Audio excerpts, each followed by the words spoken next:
मित्रांनो, एम-पी-एस-सी असो की पोलीस भरती असो, मित्रांनो एकूण त्रिकोण किती? असे प्रश्न आपल्याला सगळीकडेच पाहायला भेटतील. तर मित्रांनो याच्यामध्ये त्रिकोण कसं मापायचं हे आपण बघणार आहोत. तर मित्रांनो बघा, अगोदर आपण छोट्या त्रिकोणापासून सुरुवात करूया, म्हणजे मोठा तुम्हाला समजायला सोपा जाईल. तर यामध्ये एकूण त्रिकोण किती आहेत मित्रांनो? 1 आणि 2 ह्या दोघांची बेरीज केलं म्हणजे 3 येईल उत्तर. म्हणजे हा एक छोटा आणि हा एक छोटा आणि हा मोठा एक, म्हणजे एकूण 3 त्रिकोण. त्याच पद्धतीने मित्रांनो बघा या ठिकाणी 1, 2, 3, 2 आणि 1 3 आणि हे 3, 3 आणि 3 6.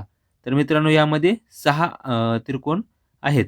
तर मित्रांनो बघा याच पद्धतीनं यामध्ये एकूण किती त्रिकोण आहेत हे पण बघणं खूप सोपं आहे.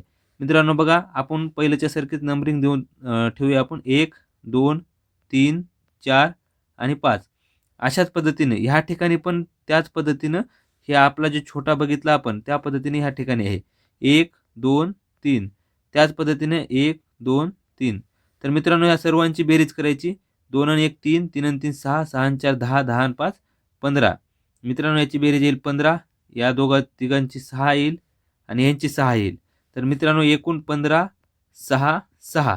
तर या सर्वांची बेरीज केल्यानंतर आपल्याला उत्तर येऊन जाईल 6 आणि 6 12, 12 आणि 5 17, 17ला 7, हातचाला 1 आणि 2.